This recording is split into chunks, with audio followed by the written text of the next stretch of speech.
अस्सलामुअलैकुम नाज़रीन, welcome to my channel and thank you so much कि आप सब की दुआओं और सपोर्ट की वजह से मैंने अल्हम्दुलिल्लाह 500 सब्सक्राइबर रीच कर लिया है।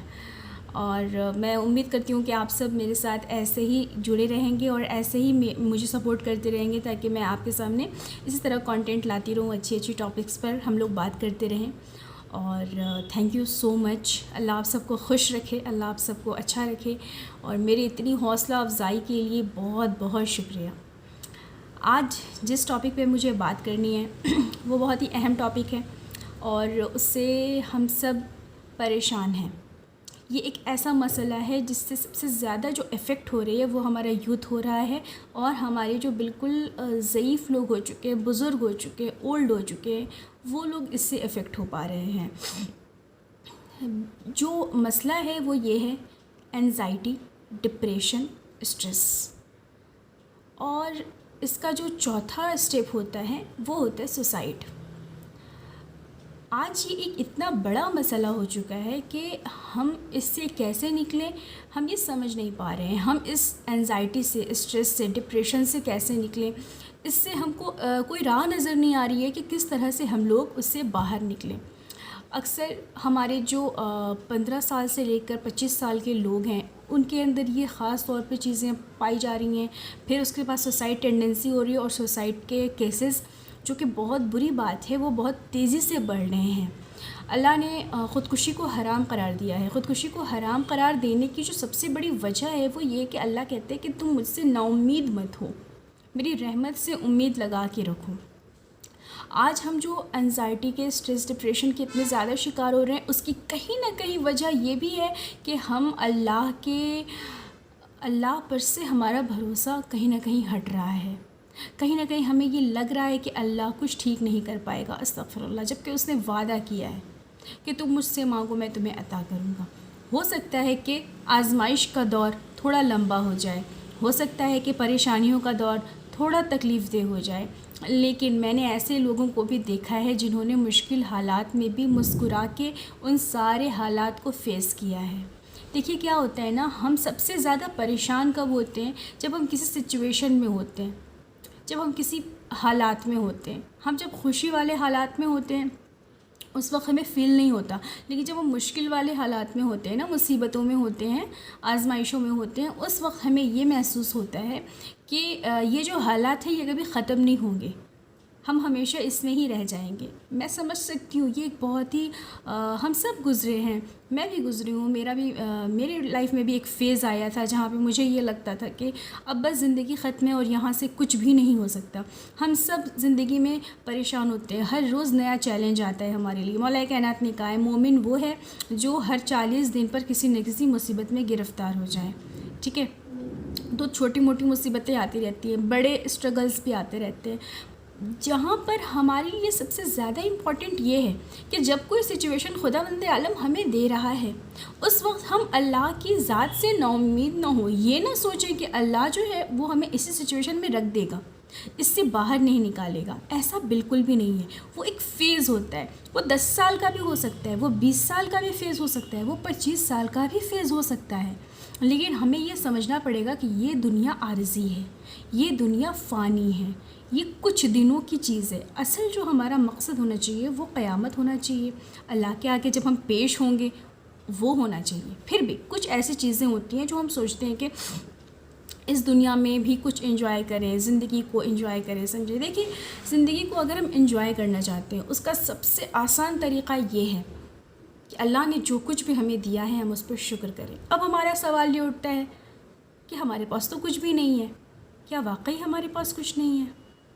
अगर हम तवज्जो करें, अगर हम ध्यान दें तो हम पाएंगे कि हमारे पास अभी भी बहुत कुछ है। हमारे पास शुक्र करने के लिए अभी भी बहुत सारी चीज़ें हैं।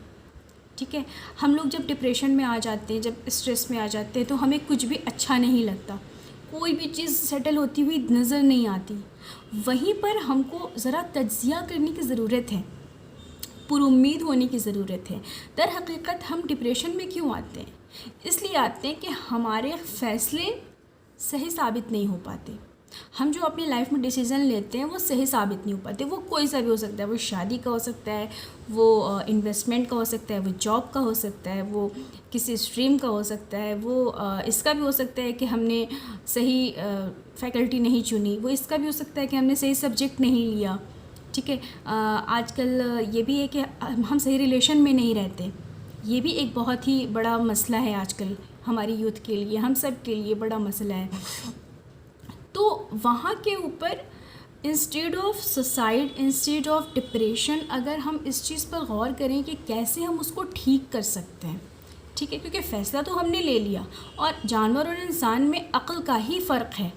तो हमने जो फ़ैसला लिया था वो तो सोच समझ कर ही लिया था, वो गलत साबित हो गया वो दूसरी बात है। लेकिन हमें समझना ये चाहिए कि हर एक फ़ैसला हमें एक लेसन देकर जाता है, हमें एक सबक देकर जाता है।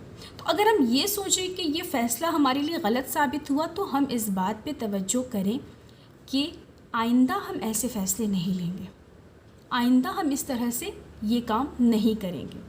बजाय खुदा की ज़ात से नाउम्मीद होने के हमें अपने आप को पुरुम्मीद बनाना होगा, अल्लाह की ज़ात से उम्मीद लगाना होगा। दूसरी बात, हमें वो काम करने होंगे जिसमें हमें अच्छा लगता है। ठीक है, अगर आप स्ट्रेस से गुज़र रहे हैं, एंजाइटी इश्यूज़ से गुज़र रहे हैं, एंजाइटी में सबसे ज़्यादा मसला क्या होता है, हम रिएक्ट बहुत जल्दी करते हैं। किसी भी चीज़ पर गुस्सा आता है बहुत जल्द रिएक्ट कर देते हैं।